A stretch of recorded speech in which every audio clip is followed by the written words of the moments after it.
বাড়িতে যখনই মাংস নিয়ে আসা হয়, মানে মুরগির মাংস আনা হয়, তখনই আমি তার বোনলেস অংশগুলো ফ্রিজে রেখে দিই লাস্টের দিকে চিলি চিকেন বানাবো বলে। তো আজকে সেই মাংসটাই বের করলাম, কিন্তু কিছুতেই আর চিলি চিকেন বানাতে ইচ্ছে করলো না। গ্রেভিওয়ালা চিকেনই বানাবো, কিন্তু মাংসের পরিমাণ তো কম ছিল। তো কিভাবে গ্রেভিটা আমি বাড়ালাম আর কিভাবে রসিয়ে আজকে রান্না করলাম, চলো সেটাই আজকে তোমাদের সাথে শেয়ার করি। তো এখানে দেখো আমি হাফ কাপ মতো দই নিয়েছি, যেটাকে ভালো করে প্রথমে একবার ফেটিয়ে নিয়েছি। তারপর এখানে 1.5 চামচ কাশ্মীরি লঙ্কার গুঁড়ো, 2 চামচ ভর্তি করে ভাজা মশলা, হাফ চামচ মতো কাসুরি মেথি আর হাফ চামচের একটু কম গোলমরিচের গুঁড়ো দিয়ে দইটাকে ভালো করে আবার ফেটিয়ে নেব। তারপর এখানে মাংসর টুকরোগুলো অ্যাড করে ভালো করে মাখিয়ে নিয়ে ফ্রিজে এটাকে ঢাকা দিয়ে 2 থেকে 3 ঘন্টা রেস্ট হতে দেব। এদিকে গ্রেভি বানানোর জন্য একটা পেস্ট বানাবো। তো এখানে একটা পেঁয়াজ নিয়েছি, একটা টমেটো নিয়েছি, 4-5টা রসুন, 1 টুকরো আদা, 2-3টে আলমন্ড, 3টে কাজু আর 3টে সবুজ লঙ্কা আমি এখানে নিয়েছি।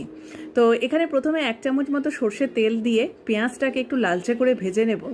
পেঁয়াজটা যেই লাল হয়ে যাবে ভাজার পর, তারপর এখানে টমেটো, আদা, রসুন, লঙ্কা, কাজু, বাকি যে উপকরণগুলো আছে সেগুলো এখানে অ্যাড করে দেব।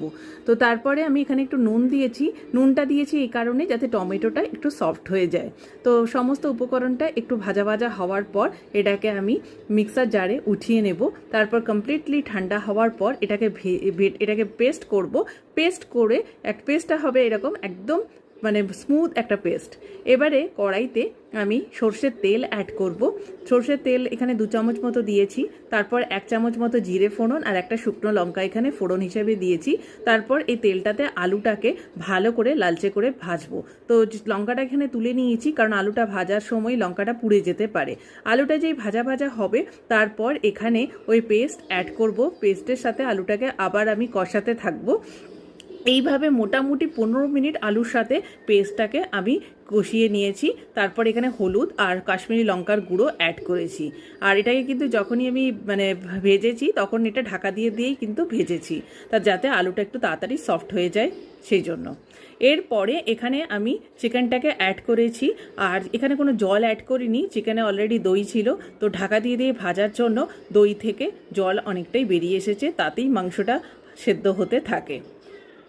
তো এইভাবে ঢাকা দিয়ে প্রায় 20 মিনিট মধ্যে থাকবো। তারপরে যখন এখানে তেলটা ছেড়ে আসবে তখন গরম জল অ্যাড করব। গরম জলটা আমি এখানে আন্দাজ মতোই দিয়েছি, কারণ কি আমি এটা গ্রেভিওয়ালা করতে চেয়েছি সেজন্য। তারপরে এখানে জলটা দেওয়ার পর আমি এখানে নুনটা অ্যাড করেছি। তারপর এটা ঢাকা দিয়ে সেদ্ধ হতে দেব। চিকেনটা সেদ্ধ হয়ে গেলে ধনেপাতা আর গরম মশলা দিয়ে নামিয়ে নেব। ব্যাস, গ্রেভিওয়ালা চিকেন আমার রেডি।